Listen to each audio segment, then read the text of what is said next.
तो उसी संदर्भ में पहली तो बात कोरोना को लेके ही है। देखिए, अब जो कोरोना जिस स्पीड से बढ़ रहा है पूरे हरियाणा में, वो चिंता का विषय हो चुका है। कल ही आपने देखा होगा 795 नए केसेस आए और 17 डेथ्स। जो डेथ्स भी सबसे ज़्यादा थी एक दिन में, सिंगल डे में हरियाणा में, और केसेस भी सबसे ज़्यादा थे। और डबलिंग का रेट अब 20 दिन हो गया है, 26,000 के करीब केस हो गए। तो सही मायने में 26,000 से ज़्यादा केस हो गए। तो सही मायने में तो कोरोना की चपेट में अब आया हरियाणा। और डबलिंग रेट में लगातार पिछले 15 दिन से, जब हम उस दिन डीजल वाले उसमें मिले थे तब भी मैंने कहा था, उस समय पहली बार हरियाणा नंबर 1 पे आया था डबलिंग के रेट में सबसे तेज़ी से। तब से लगातार टॉप 5 में हरियाणा रहता है डबलिंग रेट में, जो स्टेट्स हैं। तो अब दिल्ली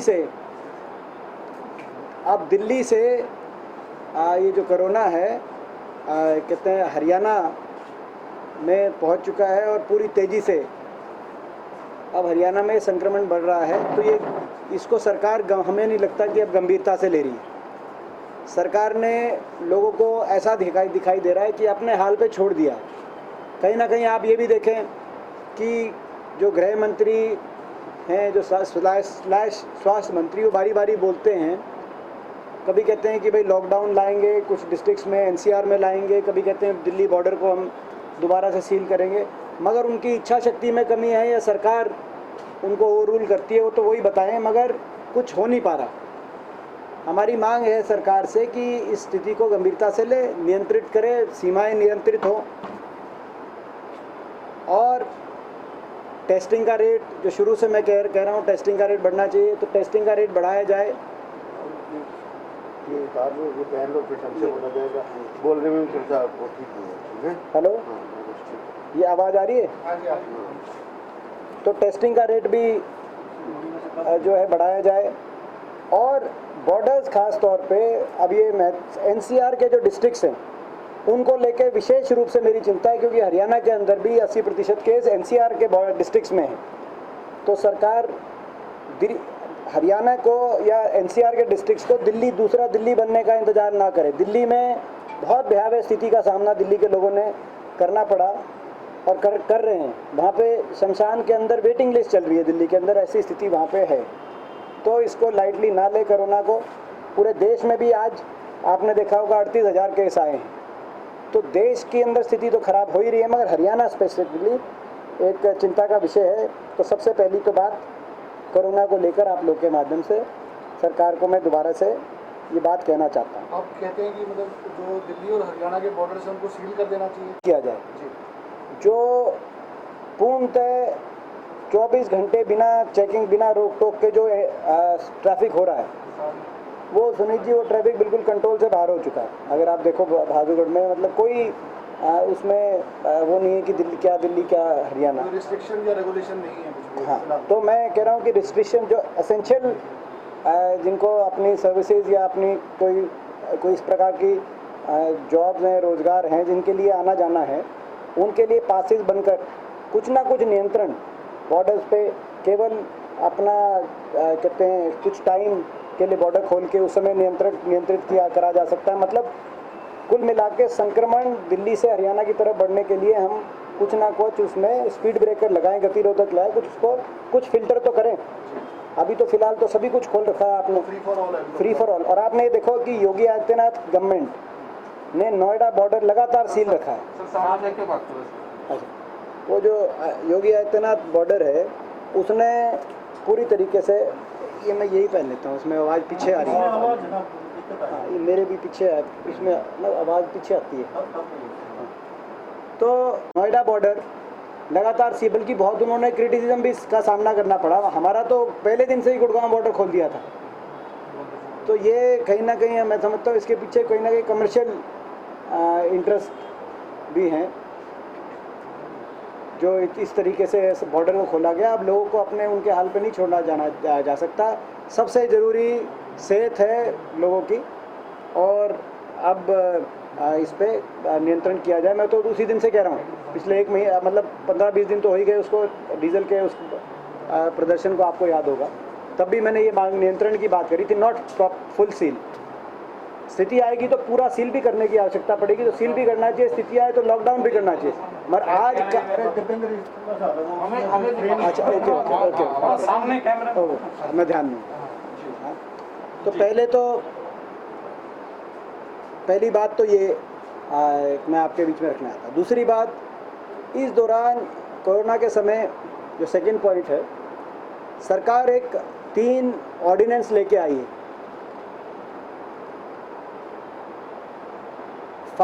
फार्मर्स को लेकर, जिसको लेकर पूरे देश में और ख़ास तौर पे हरियाणा और पंजाब के फार्मर्स को बहुत शंकाएं हैं, बहुत संशय है।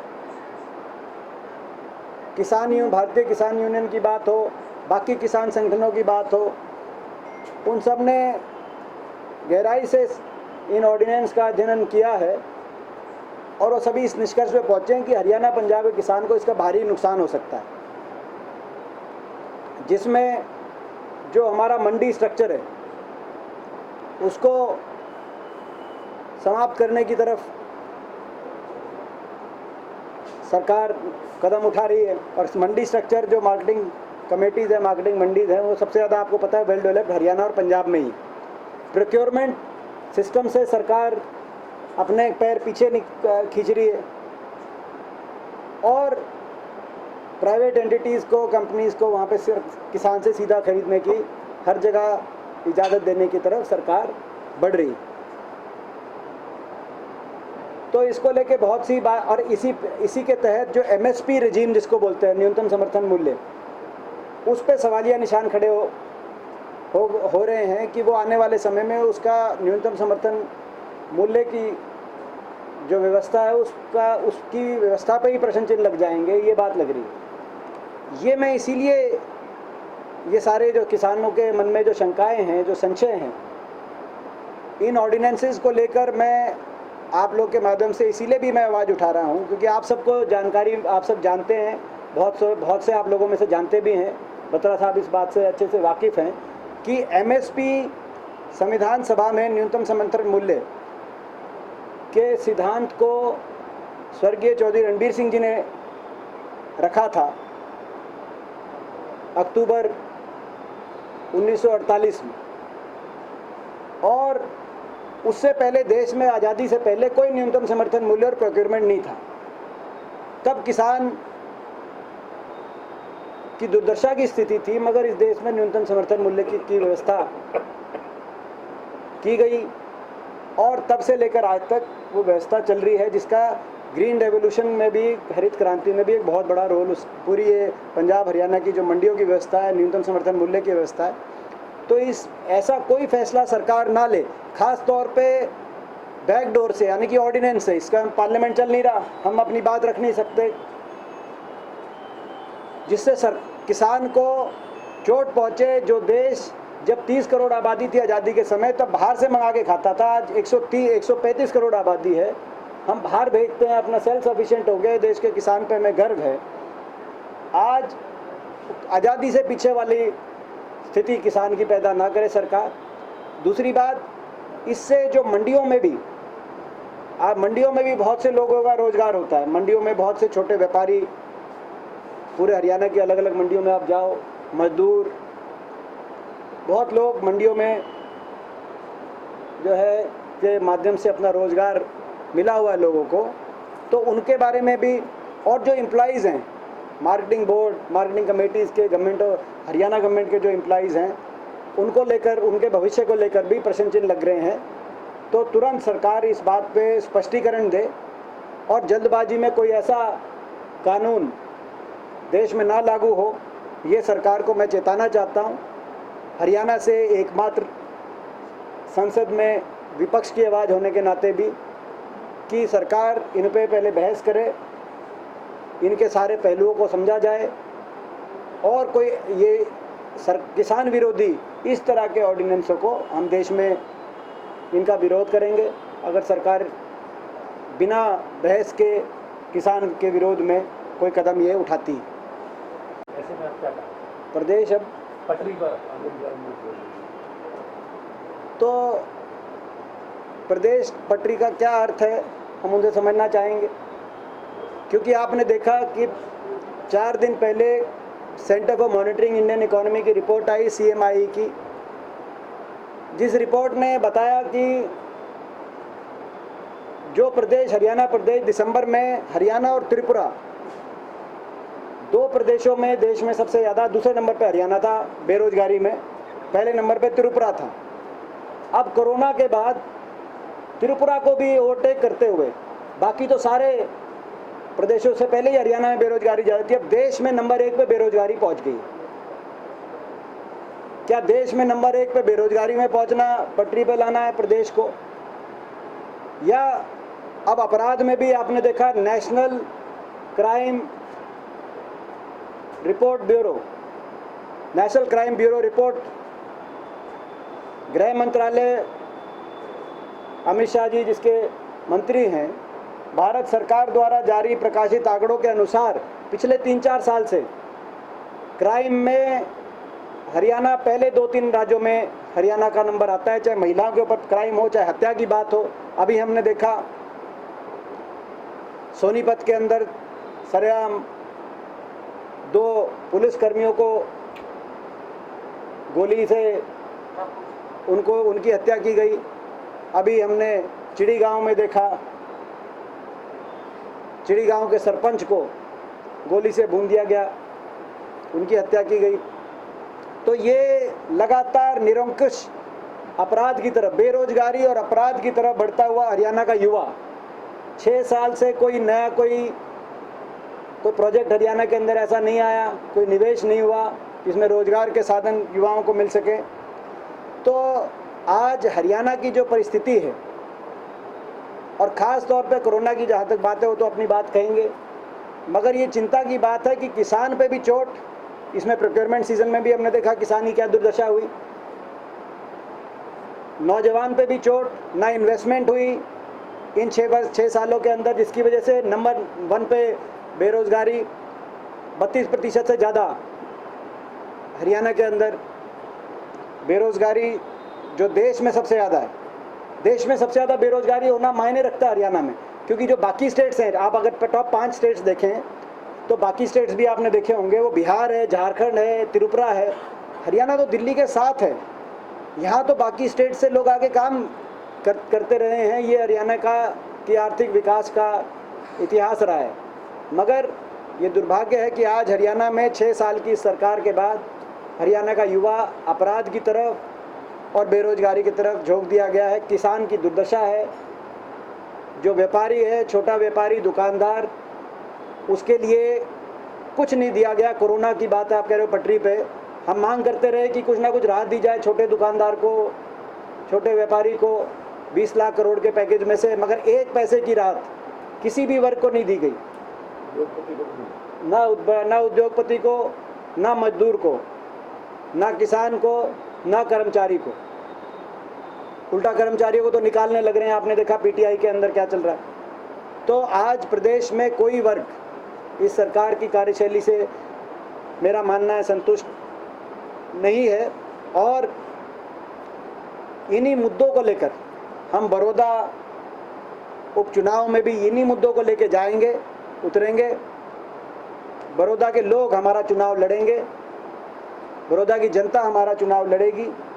मुझे विश्वास है कि जो वहाँ से हमें साथ मिलेगा, जब नतीजा आएगा उसमें कांग्रेस पार्टी की जीत होगी और उसी जीत के साथ सरकार की उल्टी गिनती शुरू हो जाएगी, ऐसा मेरा पूरा विश्वास है। मैं किसी भी पार्टी का संगठन के फैसले उसके अंदरूनी होते हैं, उस पर कोई मैं कमेंट नहीं करना चाहता। मगर बड़ौदा उपचुनाव की जहाँ तक बात है, वहाँ तो जो सरकार की अनदेखी रही है बड़ौदा के प्रति, और जो कार्यशैली रही है हरियाणा में 6 साल की, जिस कार्यशैली से, जैसे मैंने कहा, आज हरियाणा बेरोजगारी में नंबर 1 पहुँच चुका है, जिस कार्य की शैली की वजह से अपराध में नंबर 1 पहुँच चुका है, किसान की दुर्दशा हरियाणा में पूरी तरह इस सरकार ने करी है, और जिस अहंकार और घमंड की भाषा सरकार के लोग जो जिस अहंकार और घमंड की भाषा का प्रयोग कर रहे हैं, हमने देखा, मैं किसी का नाम नहीं लेना चाहता, मगर चाहे मुख्यमंत्री हो चाहे सरकार के मंत्री हों, जिस अहंकार और घमंड की भाषा में बोल रहे हैं, बड़ौदा के लोग उस अहंकार और घमंड की भाषा का जवाब देंगे, सरकार की विफल कार्यशैली का जवाब देंगे, और बड़ौदा की अनदेखी का भी एक मुद्दा वहाँ बनेगा। ये मुद्दे हैं, इन मुद्दों को लेकर हम जाएंगे। हम सरकार की विफलता को लेकर जाएंगे बड़ौदा में, सरकार के में बैठे हुए, कुर्सी पे बैठे हुए लोगों के घमंड और अहंकार की बातों को लेकर लोगों के बीच में जाएंगे। और बड़ौदा की अनदेखी, आपने देखा अभी पीछे कुछ मंत्री भी गए सरकार के और मुख्यमंत्री जी भी गए बड़ौदा में, मगर 6 साल तक उस विधानसभा क्षेत्र, हरियाणा में 90 विधानसभा क्षेत्र, बहुत बड़ा प्रदेश नहीं हरियाणा, 90 विधानसभा क्षेत्र, 10 दिन में 90 विधानसभा क्षेत्र का दौरा किया जा सकता है, मगर 6 साल तक मुख्यमंत्री जी को बड़ौदा जाने का शुभ अवसर नहीं मिला, उनको समय नहीं मिला। तो क्या बड़ौदा हरियाणा के मानचित्र पे नहीं था 6 साल तक? अब तो आपको गरज है, अब तो आपको वोट लेने की गरज है, अब तो आप जाओगे भी, काम भी करोगे, मगर 6 साल तक वो नहीं गए। जितेंद्र हुड्डा जी बेटे हैं, श्री कृष्ण हुड्डा जी के सुपुत्र हैं, तो 6 साल तक वो नहीं गए। तो क्या उस समय जब लोगों को काम की गरज थी, तब आपने वहाँ पे जाना क्यों मुनासिब नहीं समझा? तो ये लोग हैं, जनता सब जानती है, इन मुद्दों को लेकर हम लोग वहाँ जाएंगे। बड़ौदा को लेकर के मुख्यमंत्री ने हाल ही में एक बयान दिया, रोहतक में थे, तो उन्होंने कहा कि बड़ौदा का विकास इसलिए नहीं होगा क्योंकि वहाँ के विधायक कभी काम लेकर, हल्के की समस्या लेकर उनके पास नहीं। देखिए, इस देश की संस्कृति में हमारी जो इंसानियत के मूल्य हैं, उनके हिसाब से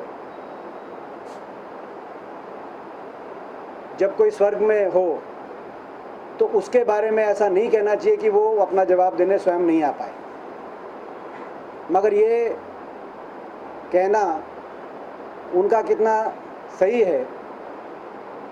मुख्यमंत्री प्रदेश के वे थे, उन्होंने क्या प्रदेश के एक विधानसभा को खारिज कर दिया था अपनी लिस्ट से? जवाब वो दें। श्री कृष्ण हुड्डा जी का एक लंबा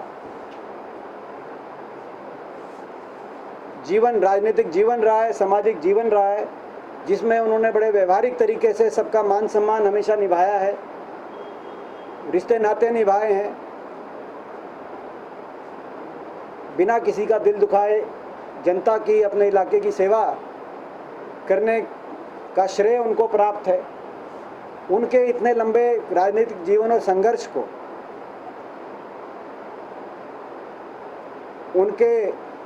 उनकी मृत्यु के बाद इस प्रकार की टिप्पणी करके छोटा कोई नहीं कर सकता, ये मैं स्पष्ट रूप से कहना चाहता हूँ।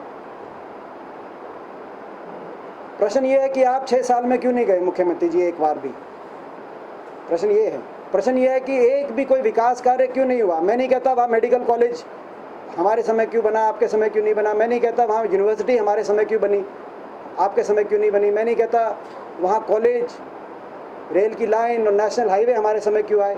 मैं कहता हूँ एक छोटा मोटा कमरा भी बनना चाहिए था, डिस्पेंसरी बन जाती, जिसको आप रिकॉर्ड पे दिखाते 6 वर्ष के बाद, तो हम मानते कि हाँ डिस्पेंसरी बनी।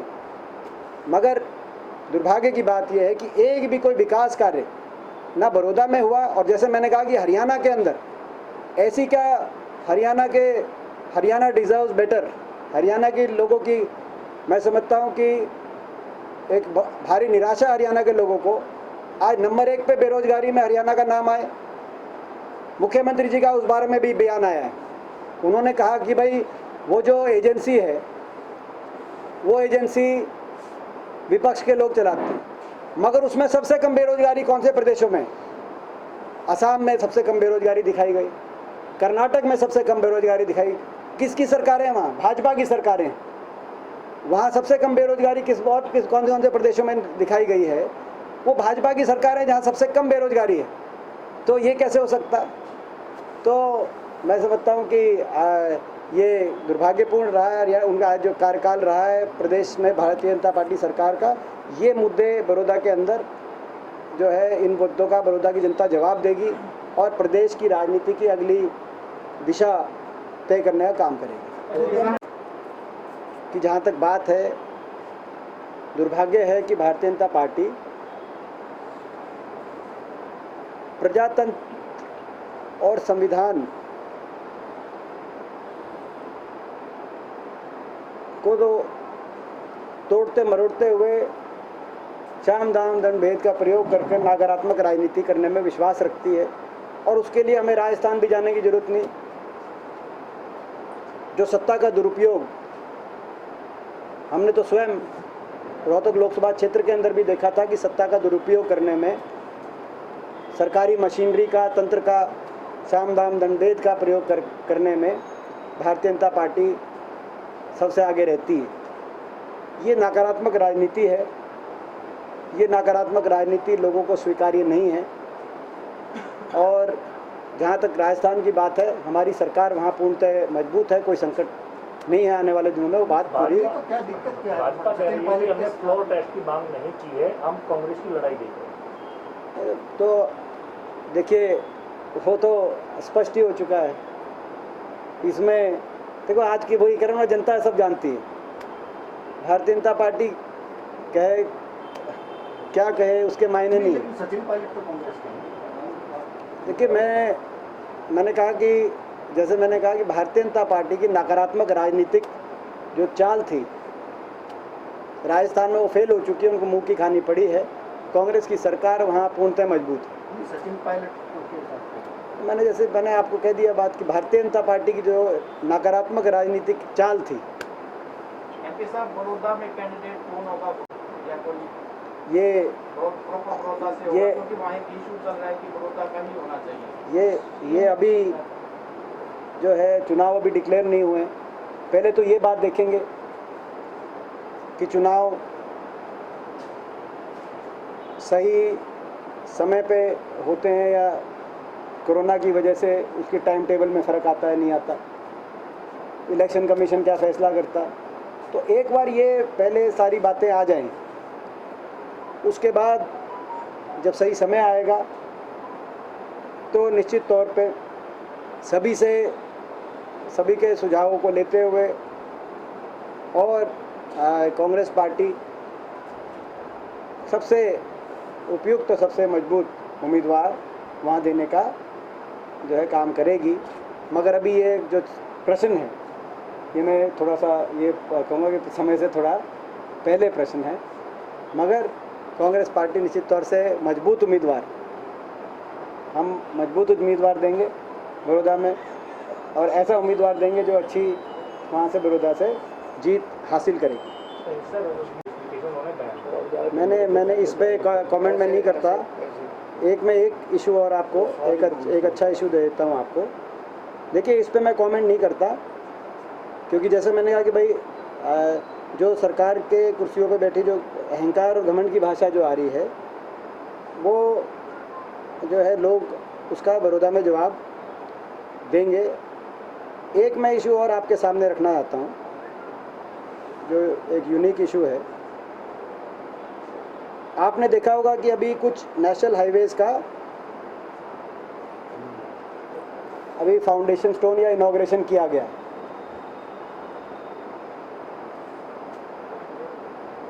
इसमें एक कहा गया कि लगभग 20,000 करोड़, 20,000 करोड़ के लगभग कहा गया। इनमें से 20,000 करोड़ में से लगभग 92,058 करोड़ की परियोजनाएं हुड्डा सरकार के समय मंजूर हो गई थी, जिनका उद्घाटन किया गया, या एक आधी ऐसी है जिसमें तब तक से 6 साल से ठंडे बस्ते पे थी, अब उसका फाउंडेशन रखा गया। तो बड़ा भारी खामियाजा लोगों को इस देरी का भुगतना पड़ा। क्या खामियाजा, ये मैं आपको बस हल्का सा दे रहा हूँ। बाकी इस पे मैं एक विशेष जो है चंडीगढ़ से मैं करने जा रहा हूँ इस पे, कि इन परियोजनाओं पे 6 गुना तक इजाफा हो गया खर्चे का। इन 6 साल में 6 टाइम्स जिसका पूरा इस भ्रष्टाचार और देरी का खामियाजा NHAI या भारत सरकार को नहीं, टोल के रूप में लोगों को देना पड़ेगा। मैं आपको बताता हूँ, कई परियोजनाओं में 30 करोड़ प्रति किलोमीटर से अधिक का उछाल आ गया है। जो जब जैसे काम शुरू हुआ था हमारे समय, उस समय जब फाउंडेशन रखा था तो आप भारत सरकार ने कहा था कि भाई ये इतने, मैं आपको 2-3 का एग्जांपल दे दूंगा, इतने करोड़ में बनेगी। आपको याद होगा CP जोशी जी आए थे जींद में, रोहतक, जींद और पंजाब बॉर्डर तक उन्होंने फाउंडेशन स्टोन रखा था। मैं उदाहरण दे रहा हूँ। या ये 334 भी जो मैंने मंजूर कराया था, ये सोनीपत से सापला होते हुए खरखौदा, सापला, झज्जर और आगे लोहारू तक ये जाना था। तो ये तो ठीक है कि भाई 6 साल तक ठंडे बस्ते में कई परियोजनाएं इनमें से पड़ी थी, ऐसे ही सोनीपत, गोहाना, जींद है। और अब उन पे काम शुरू हो रहा है, कईयों पे काम हो भी गया। पूरा जो सापला वाला जो आपने देखा होगा काम हो गया, उसका इनॉग्रेशन किया। पहले तो बहुत देर कर दी, मेहरबा अपने आते आते बड़ी देर से शुरू हुआ। मगर परिस्थिति जो चिंताजनक है वो ये है, मैं उदाहरण दूँ आपको, रोहना से हसनगढ़, मैं रोहतक का 1-2 एग्जाम्पल देता हूँ आपको। जुलाई 2022 इसका देखो, रोहना से हसनगढ़ 40.5 किलोमीटर का है। इसकी अधिसूचना हुई थी 4 मार्च 2014 को, हुड्डा सरकार के कार्यकाल में। आपको पता है अक्टूबर 2014 तक हमारी सरकार है। UPA सरकार के समय जो लास्ट बैच था उसमें इसकी नोटिफिकेशन हो गई थी। उस समय इसकी लागत का एस्टीमेट था 252 करोड़, और नई लागत जो आई है इसकी वो आई है 1509 करोड़। पुरानी कीमत प्रति किलोमीटर थी 6.17 करोड़ और नई कीमत आ गई 37.2 करोड़। इसी प्रकार से रोहना, ये अपना रोहना से हसनगढ़ तो हो गया, हसनगढ़ से झज्जर इसकी पुरानी कीमत थी 200 करोड़, इसकी नई कीमत आ गई है 1183 करोड़। इतने में कंप्लीट हुआ है। पहले था 5.6 करोड़ प्रति किलोमीटर, अब था 33.4 करोड़ प्रति किलोमीटर। इसी प्रकार जींद से पंजाब सीमा, रोहतक, जींद, पंजाब सीमा, ये 2 पोर्शन थे। आपको पता है ये बंद हो गया था हमारी सरकार जाने के बाद। ये 18 मार्च 2012 को नोटिफाई हो गया था, 18 मार्च 2012 को। मार्च 2012 में CP जोशी ने फाउंडेशन रख के, CP जोशी जी ने उस समय के सरफेस एंड ट्रांसपोर्ट मंत्री, काम भी शुरू करा दिया था। पुरानी लागत थी 700 करोड़ में, टेंडर हो के काम शुरू हो गया था। उसको बढ़ाकर 857 करोड़ किया गया है। 9.9 करोड़ की कीमत थी, अब 12.2 करोड़ की उसकी कीमत आई है। तो इस प्रकार से हैं। इसी तरह जींद गोहाना की बात है जो पुराना टाइम का था, और गोहाना से सोनीपत की टाइम। तो ये इतना बड़ा भारी जो इजाफा आया है NHAI ने इन हाईवेज़ में, और ये हमारे समय के मंजूर शुदा हाईवे हैं। मैं इनका तो कह ही नहीं रहा जो नए क्योंकि कई प्रोजेक्ट्स नए भी हैं, जैसे कि इस्माइलाबाद से नारनौल, ये जो है ये नया है। वो इस सरकार में, भारत सरकार ने ये जो भारतमाला प्रोजेक्ट है उसके माध्यम से किया था। वो भी जुलाई 2020 में अभी उसका कार्य शुरू हुआ है। मगर उसकी भी जो है प्रति किलोमीटर जो लागत आई है, लगाए अभी जो, क्योंकि वो 8,650 करोड़ का दिखाया गया, वो 38.1 करोड़ प्रति किलोमीटर की लागत दिखाई गई। तो मैं ये कहना सरकार से, आप लोग के माध्यम से, आज तो एक केवल प्रश्न ही, क्योंकि आज बाकी इश्यूज हमने कवर किए हैं, इस पर डिटेल मैं प्रेस कॉन्फ्रेंस करने जा रहा हूं। मगर उस प्रोग्राम के बाद आज क्योंकि पहली एक आप लोगों से इंटरेक्शन है, तो कुल मिलाकर प्रश्न ये उठता है कि ये UPA के समय, जो हमारी सरकार के समय जो बन रहे थे नेशनल हाईवे, क्या इन वर्षों में इतनी कीमत बढ़ गई है? क्योंकि इस कीमत का खामियाजा ये भ्रष्टाचार और क्योंकि अब निरंकुश आप देख रहे हैं काम हो रहा है, अभी कोई जवाबदेही है नहीं किसी स्तर पे, तो उसका खामियाजा मगर लोगों को भुगतना पड़ेगा। तो ये भी एक प्रश्न कि पहले तो ये जो 20,000 करोड़ है इसमें से आधे प्रोजेक्ट हमारी सरकार के समय के मंजूर शुदा थे। दूसरा बड़ा भारी इजाफा इन नेशनल हाईवेज़ की कीमत जो अपना खर्चा है उस पर आया है, जिसका खामियाजा लोगों को भुगतना पड़ेगा। तो आप लोग के माध्यम से ये भी एक महत्वपूर्ण इशू है जो मैं समझता हूँ कि आप लोगों ने कहा ना कि भाई कुछ नया देना, तो ये चंडीगढ़ की मेरी प्रेस कॉन्फ्रेंस थी, मगर जो है अब रोहतक को तो शुरुआत तो रोहतक में ही करेंगे। हम लोग तैयारी कर रहे हैं, जैसे मैंने कहा मुद्दों के आधार पर लड़ेंगे। हमारे मुद्दे इस सरकार का विफल कार्यकाल मुद्दा रहेगा, बड़ौदा विधानसभा चुनाव की अनदेखी मुद्दा रहेगा, हरियाणा की राजनीति को नई दिशा देना हमारा मुद्दा रहेगा। पीटीआई का मुद्दा अच्छा, पीटीआई पे रह गया था हुआ है दिल्ली में दीपक। हाँ। तो हुड्डा साहब ने दे दिया ना बयान दिया उसके हाँ, बाद। वो सेम ही है। मैं उस दिन भी देखे गया था पीटीआई पे। सरकार को बिना राजनीतिक दृष्टिकोण से इसको नहीं देखना चाहिए इस मुद्दे को। जैसे मैंने उस दिन कहा था, तुरंत पीटीआई का समाधान निकालना चाहिए। अब तो और बातें आ गई, उसमें एक दो बातें और आई हैं सामने।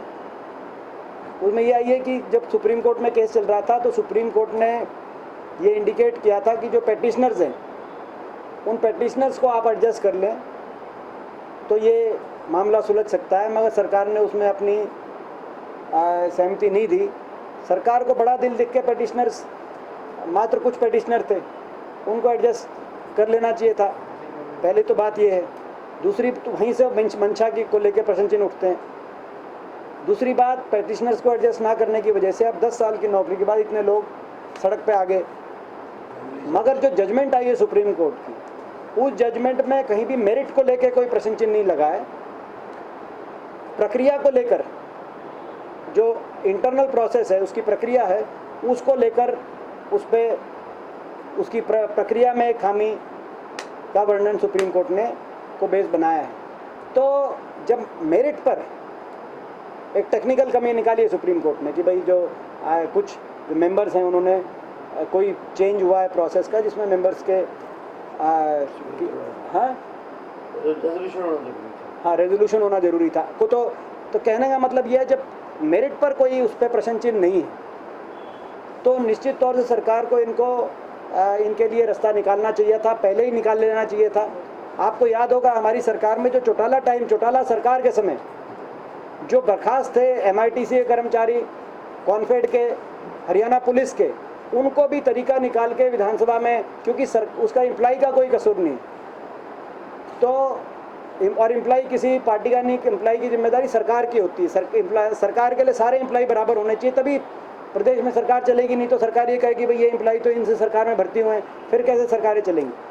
तो अपना सरकार को निश्चित तौर से तुरंत विधानसभा का विशेष सत्र बुलाना चाहिए और एक विधेयक लाकर जो पीटीआई हैं, पीटीआई के सभी पीटीआई को दोबारा से उनकी नौकरी को बहाल करने की तरफ सरकार कदम उठाए, और वो ऐसा उठाती है तो हम स्वयं सरकार का धन्यवाद करेंगे।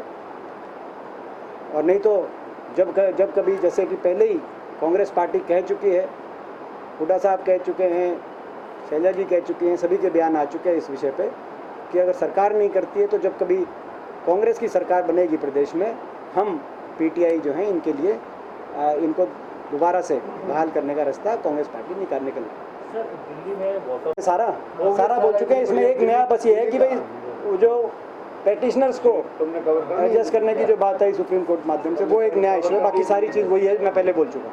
सर दिल्ली में वाटर लॉगिंग के चलते एक व्यक्ति की जान चली गई और आम आदमी पार्टी कह रही है कि विभाग जो है बेहतर काम कर रहा है। अभी हमारा हरियाणा के इशू पूरे नहीं हो रहे। 75% रिजर्वेशन प्राइवेट इंडस्ट्रीज में सरकार बिल लेके आई है, ये मानते हैं कि देखो इसमें ये केवल एक लोगों को ये एक और जुमला कह दो आप, क्योंकि पहले तो 2012 से ही ये प्रावधान है कि HSIDC में हरियाणा सरकार के सहयोग से कोई इंडस्ट्री लगाता है, आप एशियन पेंट में जाके देखो, तो उनको हरियाणा के एम्प्लॉयज़ लेने पड़ेंगे।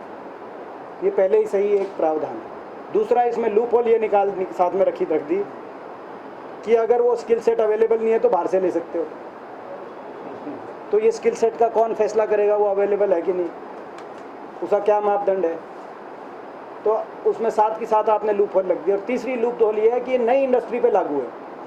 नई इंडस्ट्री तो अभी आ नहीं रही, 6 साल से तो कोई नई इंडस्ट्री लगी नहीं। आप IMT में जाके देखो, मेरे को एक बताओ नई इंडस्ट्री आई है या कहीं भी हरियाणा में आई, नई इंडस्ट्री तो आई नहीं रही। कोरोना के बाद तो और नई इंडस्ट्री आने की कोई, तो नई इंडस्ट्री इतने आएगी, लगेगी, वो इतना काम शुरू होगा, इतने तो हमारी सरकार आ जाएगी हरियाणा में, इन्हें बदल जाएगी सरकार हरियाणा में। तो मैं आई वॉश कंप्लीट आई वॉश नहीं, तीनों मैंने तीनों पॉइंट गए। अच्छा एक और चीज़ है, ये another thing, let the legislation come in the assembly. अभी तो उसमें भी उसको लेके भी संशय है कि वो लीगल पॉइंट भी कई बता रहे हैं। AG ऑफिस की तरफ से भी कुछ लीगल पॉइंट उसमें आए हैं, ऐसा भी मेरी जानकारी में आया है।